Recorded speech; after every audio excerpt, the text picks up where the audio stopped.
আসসালামু আলাইকুম ওয়া রাহমাতুল্লাহ। বন্ধুরা, আজকের 5টি বিষয় নিয়ে কথা বলবো। 1.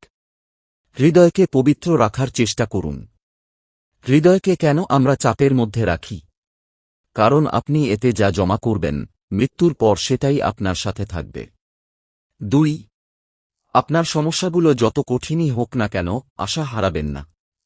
যা নিয়ন্ত্রণের বাইরে, তা পরিপূর্ণ তত্ত্বাবধায়ক আল্লাহর হাতে ছেড়ে দিন। জীবন সুখ দুঃখের এক মিশ্রণ মাত্র। 3. যদি আপনার সুখ পার্থিব কোন ব্যক্তি বা বস্তুর হাতে তুলে দেন, তাহলে তো হতাশ হবেনি। আপনার সুখ চিরঞ্জীব রবের নিকট ন্যস্ত করুন, তিনি কখনোই আপনাকে হতাশ করবেন না। 4. দুঃখ করবেন না।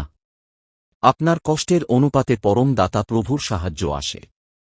অসুস্থতা যত ভয়াবহ, আরোগ্য তত মধুর। তাই হাল ছাড়বেন না, এগিয়ে যান।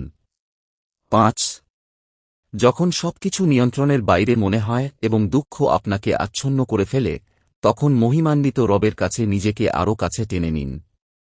বন্ধুরা, ভিডিওটি ভালো লাগলে অবশ্য লাইক, কমেন্ট এবং শেয়ার করতে ভুলবেন না।